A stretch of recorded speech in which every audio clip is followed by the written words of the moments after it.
Thank you, Gina, and I'm so glad to have you all here today. Welcome.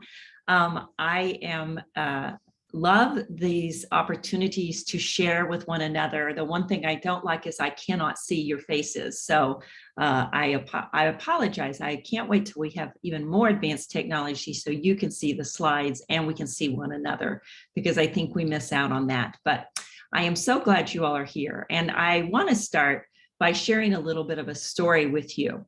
So, as you all know, COVID was a crazy time, but in my life, there was a lot of trauma. And this whole idea for this discussion today came about after I had had about 6 weeks of really crazy during COVID. This last late April, early May, I had gone to my home in Florida and taken my mother-in-law, who we'd been caring for during the pandemic, so that we could be in a warm climate so she could exercise to recover from a major surgery. And just about 6 weeks before we were going to come home, she got very ill. And she had to go by ambulance from our house to the emergency room. And from the emergency room, she had to go by ambulance to a hospital. And when we got her in the hospital, because of some of the things that were going on in the region and shortages of workers, et cetera, we needed to take her by emergency ambulance 2 hours across Florida to another hospital. In this period, that was about 5 days in these, we'd been in now 3 areas. My mother-in-law went from pain on a scale of 1 to 10 as a 5 to a 13. She quickly began to lose weight, and we really thought that we were at end of life. So we identified, with the good support of the Cleveland Clinic, that we needed to bring her home to Cleveland. And so we gave her a life flight back to Cleveland, life flight ambulance back to Cleveland. And that left me in Florida to close everything down, to put everything together. Her children were with her on the plane. And as they came into, those of you, if you're from the region, we have a couple of airports for these private jets. And one of them is Burke on our lakefront. And on this particular day, it was incredibly foggy. And as she came into Cleveland and was going to land, her plane almost crashed. The plane attempted to land and was and it aborted. It attempted to land, it aborted, it attempted to land. Finally, they rerouted and ended up going out to our major airport and landing there, but not before really going within inches, really, of touchdown and straight up again. Very traumatic for all the family members. Really, one of them passed out. One of them was praying and didn't see the other one pass out. It was nuts. If that wasn't enough, the very next day, after they'd gotten her situated in a very good place, they drove downtown. And as they were driving downtown, they were coming in the off-ramp, and they were the victims of an attempted carjacking. Are you guys feeling pain? I hope you can feel my pain. But as we had finally all gotten where we needed to be, we had not died in a plane crash. She had not thought she was now in a place where she could be treated with a lot of attention and care, and was thriving. And we had her situated, and we got her pain down to a 7 and then to a 6. I was sitting on my back porch, and I was looking out at my yard for the first time in almost 9 months. And I have this high growth forest, and I was seeing the green and the blue, and I was thinking, I am at peace. I am home. We made it. We have survived. The world is beginning to open up. I've had my vaccine. I can go out again. All is going to be okay. And as I'm breathing it in, the dragonfly showed up. Not one dragonfly, not 2 dragonflies, but numerous dragonflies. They were every color, they were every size, they were every shape, iridescent and vibrant, black and white. They were just beautiful. And it was as though they were doing a dance. They flew up, they flew down, they hovered, they zipped in and out, forward and backwards in slow motion. And I was mesmerized. And I was reminded of a favorite song that I want to play a little bit for you now, because I want to put you from my chaos to my moment of tranquility. So bear with me as I connect you to one of my favorite songs by Michael Franks.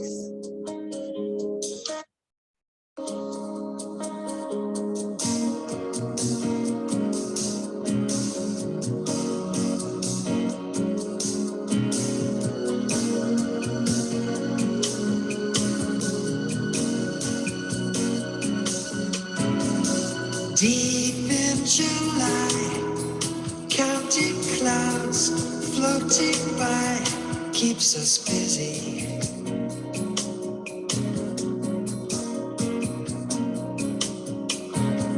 The mockingbird song in the palmetto palm rivals dizzy.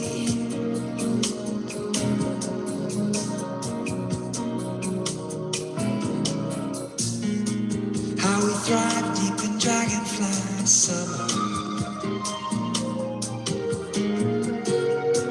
Our new swimsuits have hardly been worn. We revive deep in Dragonfly summer. Celebrating the day you were born. So you guys get the mood, you get the feel for where we are. So now I'm sitting on my porch and I'm listening to this song. I'm reminded of this beautiful song by Michael Franks called Dragonfly Summer. I asked Gina to put the lyrics in the chat box. And I'm just totally laying there in my lounge chair. I've got my eyes shut. And then I feel like, I don't know, I feel like somebody's watching me. I feel like something's happening. And all of a sudden I look up and sure enough, if this dragonfly wasn't eyeballing me. I mean, it was staring right at me. It was hovering in front of me. And I'm like, okay, you guys have probably had that happen. A hummingbird kind of sees you through the window and it kind of hovers there in front of you for a second, or a butterfly lands on you and you think that's cool. But these dragonfly, it felt like it was penetrating into me with its eyes. And I was kind of taken, like, what's this mean? And I've practiced kind of a spiritual practice that comes out of the Native American tradition, where we listen to the messages that animals, that nature, that birds and bugs and what have you bring to us. And one of the things in this particular practice of spirituality is that when something shows up in your life over and over again, that's a totem. It's a totem carrying a message to you. From the universe, and that you need to pay attention. And so I decided that since this dragonflies kept coming in and staring at me and eyeballing me, that maybe the universe was trying to get my attention. And so I went online and I began to Google and I looked to say, what does it mean? What are the teachings telling me? And so one of the things that was there was that a dragonfly is a symbol of change, of transformation and self-realization. It teaches us to love life, to rejoice, and have faith even amidst difficulties. Now, if you were listening to me at the beginning, we were just on the other edge of what had been a very trying several weeks inside of several months of a very trying time that all of us have experienced. And so I felt really comforted by the fact I felt like these dragonflies had shown up in my world that day to say, it's okay. You can rejoice, you can love life, breathe a little, Denise, take it in. And it's interesting, as I went on reading, it also said that there were some traditions, some spiritual traditions and cultural traditions who believe that when the dragonfly hovers and looks at you, that it's staring into your soul, looking for your purity, your love, your goodness, and your joy. Now, I don't know about y'all, but I'm thinking, this is fantastic. I mean, I'm feeling the love, I'm feeling the joy. And I'm thinking, okay, I got to know some more. I have to know a little bit more. So I started saying, well, tell me about dragonflies, because one of the things is that we take the messages from the natural world to explain things in our current world by the behaviors of those creatures. And so what do we know about dragonflies? So here's your biology lesson today. First of all, I did not know this, but dragonflies start their lives out as nymphs. And if you're looking at my screen, on the left side of the screen, that ugly kind of brown-green thing, that's a dragonfly. And dragonflies spend the first 2 years of their life underwater, and they have one mission. They eat, they grow until they have outgrown their skin, they shed it, they eat, they grow, they shed, they eat, they grow, they shed, they eat, they grow, they shed. They do that for almost 2 years. What's interesting is that because they're so consumed with consuming, with eating, is that dragonflies actually have adapted so that they breathe through their tails. How efficient, right? And so this is just one of those little known facts that I thought was fascinating. In addition to shedding and growing and eating, there eventually comes a time when the dragonfly is strong enough, large enough, that it moves out of the water and moves on to land. And what it does when it does that is it does the same process of shedding its skin. And when it emerges this time, it emerges into what most of us think of as the dragonfly, that beautiful four-winged creature that can be multiple colors with these amazing heads, this gorgeous iridescent piece. Think of the caterpillar turning into the butterfly, but think that it took it 2 years to get there. Now that it's become an adult, it stops breathing through its tail.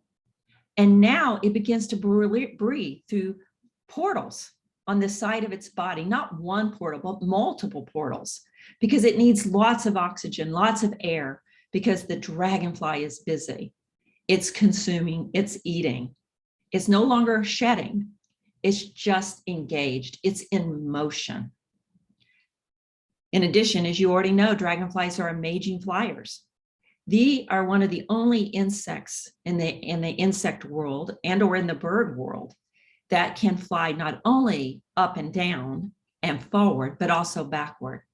Its wings can move all at once in sync, like synchronized swimming with the Olympics, or they can move each one differently, allowing it to have more agility and mobility.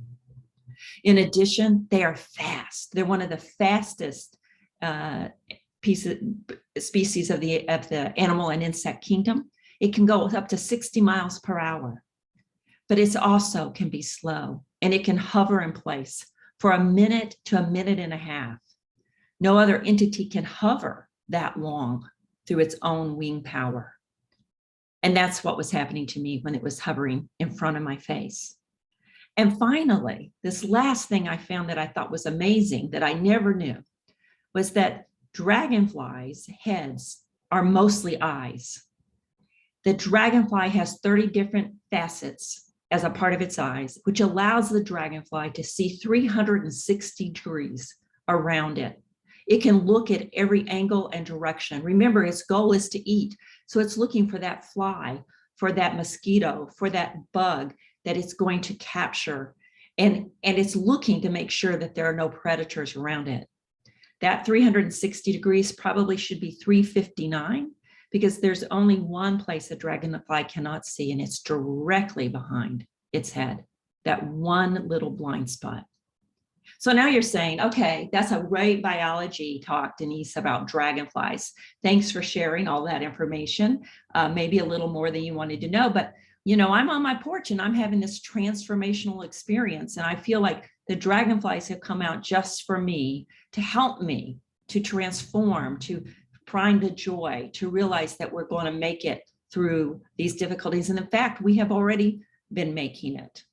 And so I began to think, well, what are the lessons that come from these crazy dragonflies? How do we come to understand what this is, this act of nature that's in front of you? How can you use this and interpret it and learn something from this? And those of you who know me know that I think of everything as a learning experience. My grandson used to say, if my grandson came to me and said, Nisi, having a jet airplane is a learning experience and it's educational, that I would try to buy him a jet airplane, because everything that's a learning experience in my world, that's how I want to see the world. And so what did I learn that brought me to this idea that I literally called Gina Messina and said, hey, Gina, we got to, in July, in the Dragonfly Summer, talk about agility. The dragonfly is really the best symbol in my mind of agility. Agility is the ability to create and respond to change. It is a way of dealing with and ultimately succeeding in an uncertain and turbulent environment. We certainly, all of us, have been in that environment in this last almost 17 months. It's about thinking through how you can understand what's going on in that environment that you're in today, identify what uncertainty you're facing, and figure out how you're going to adapt so that you can move along, so that you can continue to strive. So as I was sitting there, I was thinking, the dragonfly really is the symbol of agility.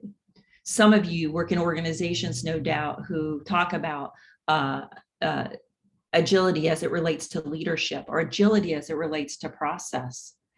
But anytime we talk about agility in context of human beings in behavior, what we're really talking about is the ability to adapt, ability to be open to change, the ability to face a volatile, more uncertain, more complex, more ambiguous world with more confidence, with more skills, with more tools, so that we can continue to move along in a positive way.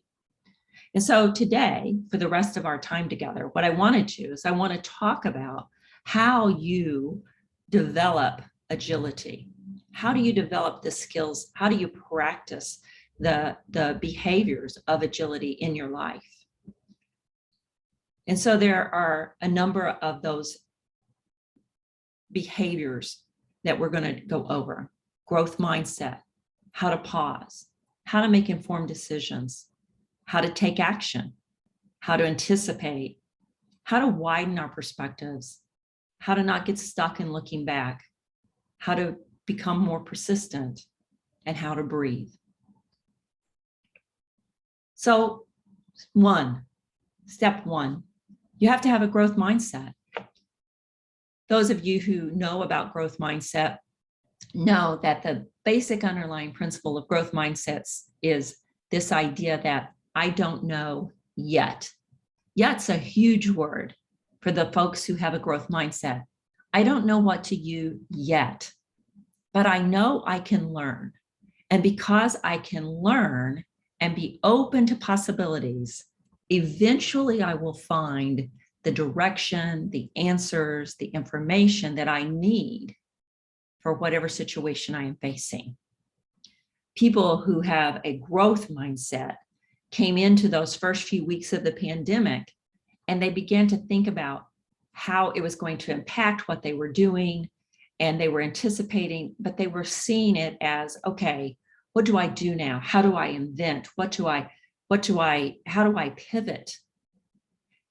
During the first few weeks of COVID, I was one of those people who, the nature of the kind of work I do, I knew that my work was at risk. In fact, on one given week, the week that they closed down the schools, I lost my ability to do one of my most major projects in outreach related to economic development and developing communities who can move beyond poverty. Within 48 hours, 100% of my corporate clients that I work with to coach their C-suites and their executives on how to be highly effective teams and to be more agile and to be more innovative and to be better leaders, 100% of my clients canceled. There was a week where I thought, okay, by tomorrow afternoon, I'm not going to have anything else to do. I'm not going to have any income. And also, all the people who work for me, there's going to be no income to pay them. And so I asked some other women that I knew who I knew had a growth mindset. And out of the 3 or 4 women I talked to, each one of them was saying things like, this is a chance for me to take that program that I've been delivering in person and figure out how I use new skills and develop new technology. Zoom was new to us. So I remember the one woman saying to me, Denise, you got to get this Zoom thing. And then this is how you do what you do via distance learning. And so she was writing new content, taking some of her best things and thinking, what can I do that I know will work just as well virtually as it will in person? Another friend was making a decision about whether or not this was the time to actually say, hey, I've been needing a sabbatical. This is a really good time. for me to focus on my health for the next 90 days. And she got laid off right in the middle of this, right? For the next 90, 120 days, I'm going to take care of my health. I'm going to really work on being the best healthy me I can be. And then I'm going to start looking for an opportunity. To a person that I talked to, they began to say, how do I pivot? What new thing do I create? For myself, I began to think about what can I offer to who? And how can I help them in this period of time as a person who's been about learning and helping people reach their potential? And so the first thing that you want to think about in periods of chaos is, what can I learn? I don't have the answer yet, but I know I'm capable. Who else do I know who has that kind of mindset? How are they approaching it? So step one is to develop a growth mindset. Step two is to pause. Not stop, but to pause. Some people, when faced with chaos and uncertainty, froze. They hunkered down. They became frightened. And in fact, one of my investors in one of my companies called me up, a great guy, fabulous, committed to our social enterprise, which is related to trying to end poverty. And he said to me, tomorrow, lay everybody off and cut your salary in half. Now I'm pausing there because, right? So the world is uncertain. We don't know what kind of work we're going to have. And his first response was, lay everybody off and cut your salary in half. And I don't know what was in me in that moment, but my first instinct was, do not be rash, Denise. Pause, wait. There's no payroll for at least 2 weeks. You have at least 12 days that you can think about what the best alternatives will be, not just for yourself, but for all these people who work for you.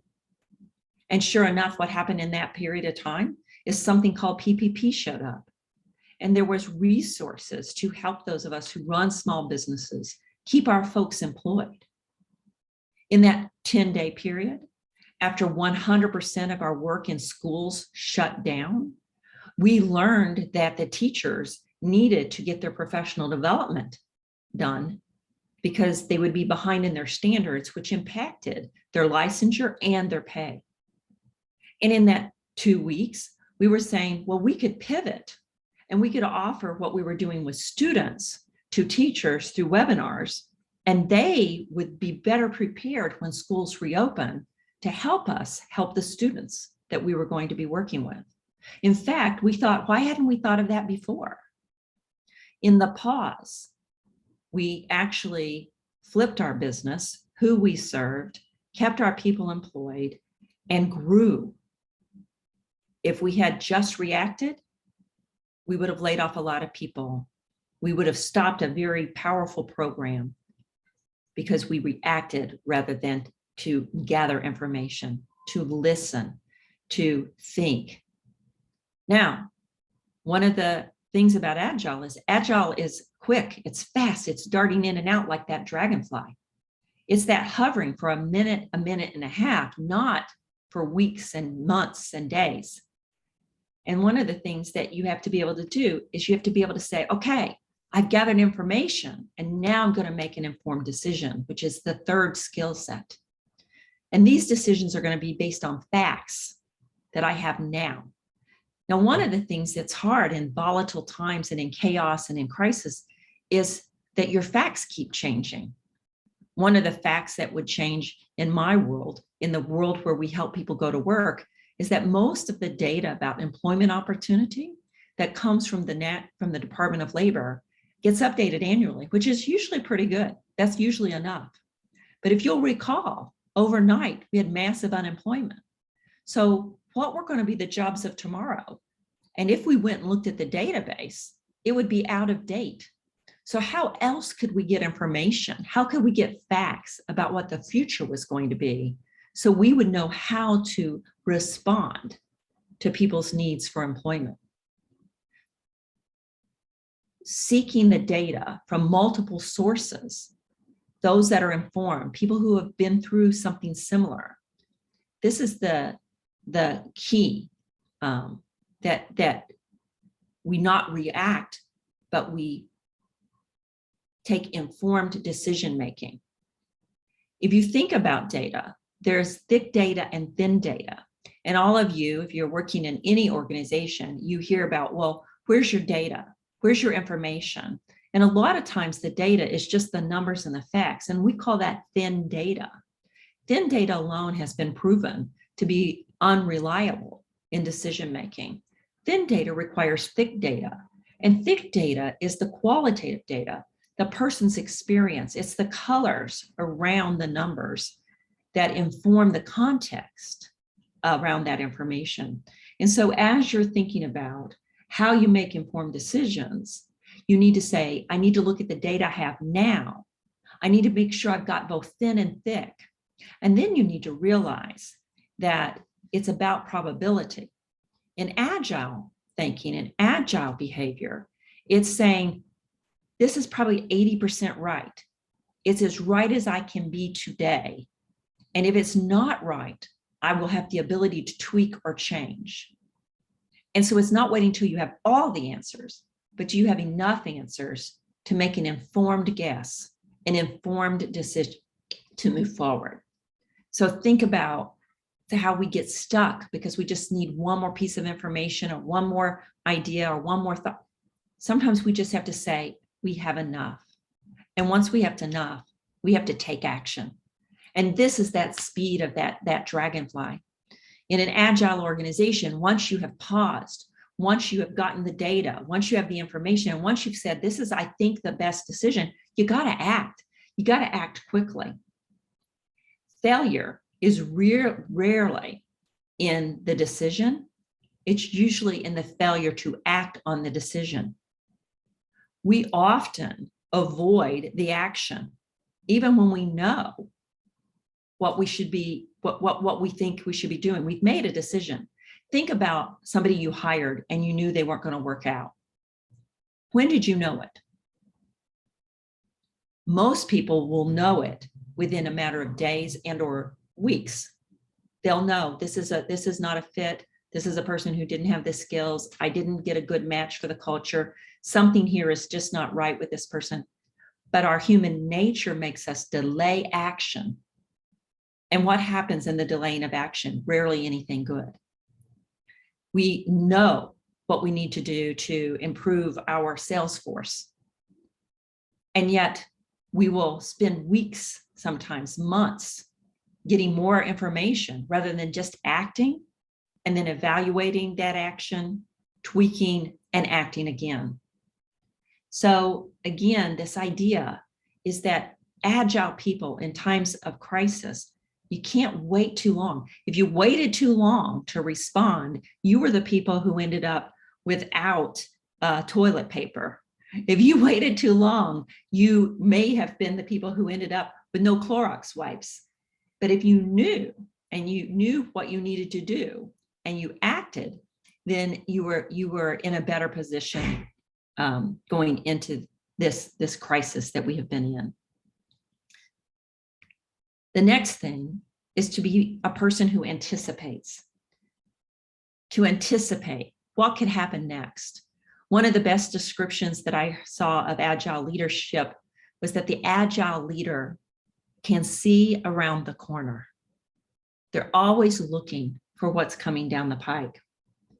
Now, during COVID, I lived with somebody who was definitely a person who had a high sense of agility. They were preparing for what was happening next. And literally, this person, my significant other would say, there's going to be a toilet paper shortage. And 3 weeks later, there was a toilet paper shortage. This person would say, we're going to have power issues. We should have a whole house generator. Months before we even were staying at home. This person would tell me there's going to be chicken shortage, meat shortage. And sure enough, there would be. Now, are they just like the crystal ball magic ball person? No, they are a person who is a learner. Go back to growth mindset, curiosity, openness. They were looking at lots of information. They were watching not what was going on in their own backyard, but what was going on in the world. Who was ahead of us in this? What was happening to them? How could that be the same or different for us? The true innovators in times like this are the people who are anticipating what's going to be needed. Who's going to be needed? They're putting together teams and thinking about people in different ways so that they'll be ready to respond. Sometimes what they think is going to happen doesn't happen, but often because they've honed their skills of thinking about the future, they're able to see from multiple perspectives, and they're able to really use data to help them think ahead and to anticipate. Right now, I am anticipating what's going on with the Delta virus. I still work in the schools. I perceive in my own mind, maybe I'll be wrong, that we're going to have some sort of issues in the next 6 weeks, the next 2 months, that will put us into some sort of space, not exactly like our shutdown, but something different, because we're going to have, and we already are in this place of the virus spreading, even to some of us, those of us who have been vaccinated. And while we're in a better position to fight off the infection if we've been vaccinated, we are also in a space where there will be uncertainty. I'm anticipating what's going to happen to America's workforce when women don't return to work because there's no childcare. It's interesting. I talked to lots of companies this summer who said, oh, we're all going to come back to work, the Monday after the 4th of July. And yet there were no camps. There was no childcare services. I was with a company the other day who said, hey, 70% of our corporate workforce are women under 40 with children in the home. And the headquarters decided it would come back with no plan for how we were going to help women deal with caregiving so they can return to work. When people talk about the shortage of workers, is anyone anticipating what it's going to be like if women can't return? So one of the things that is a key step in agility is to be someone who anticipates, looks at, tries to understand what could happen in the future.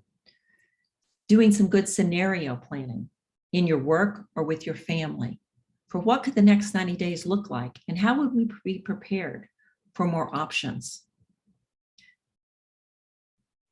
When I was growing up, my mother we'd get in the car, and you'll know my age when I tell you this story. So we'd get in the car and my mother would say, don't lean on the car door. Don't lean on the car door. You're going to fall out.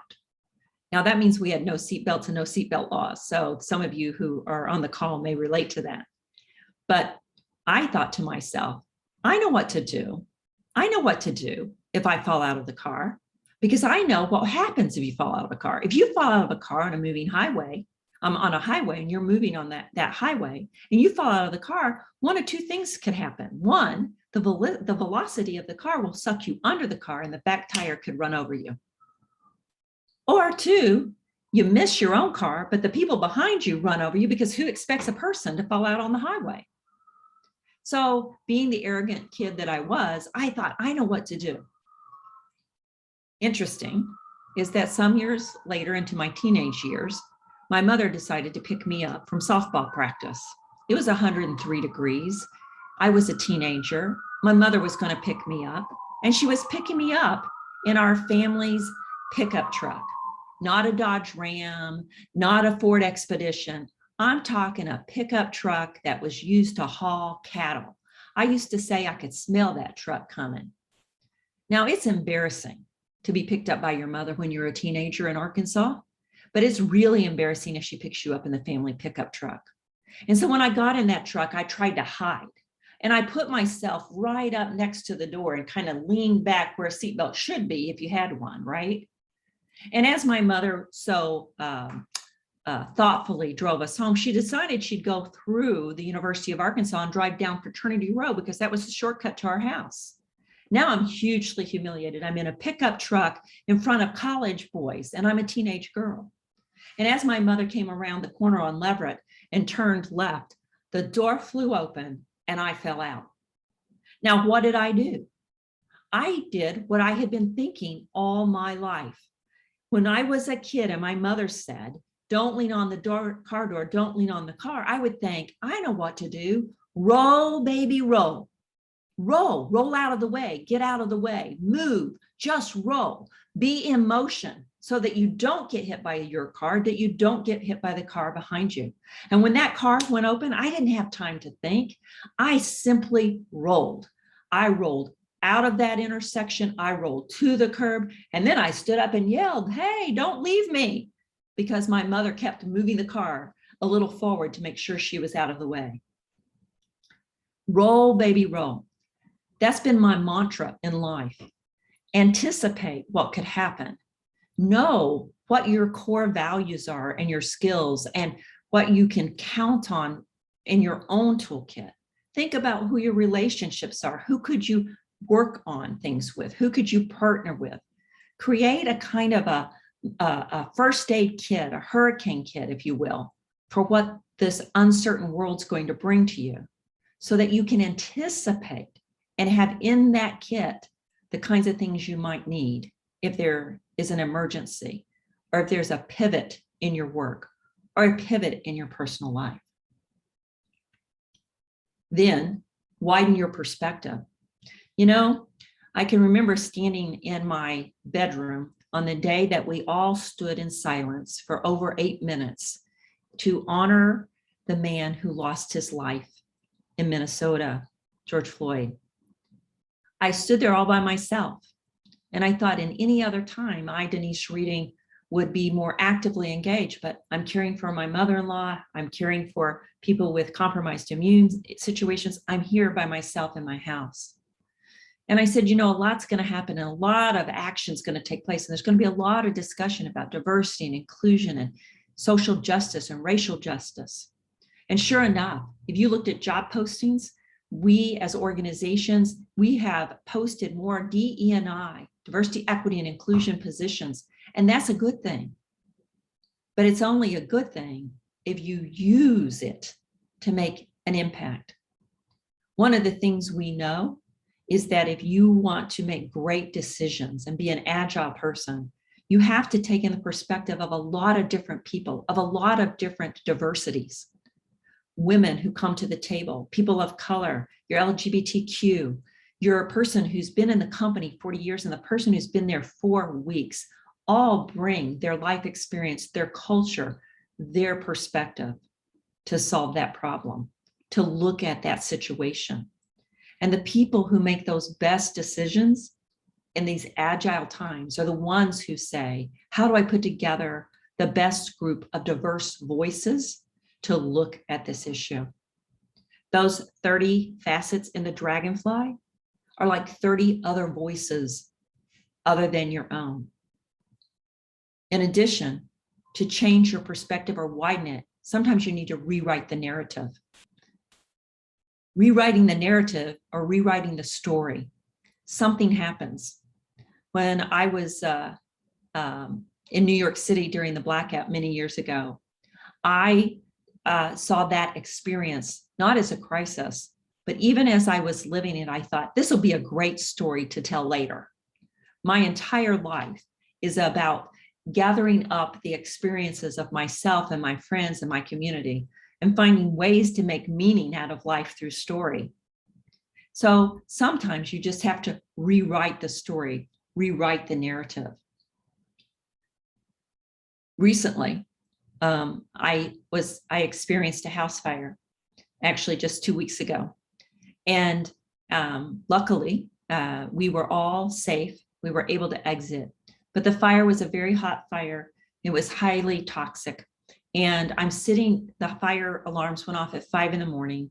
And at about 3 o'clock in the afternoon, I'm sitting in a chair outside of my house, and they're telling me that I will not be able to come back into my home for 6 months. And they went on to tell me that they have to take every single belonging in my house out, not just where the fire was, but in every room in the house, in every crawl space, in every drawer, because the toxins that were from the melted plastics from the fire were so poisonous that they would ruin your computers. They could make you sick. They were in the air. Even when the smell went away, they could linger.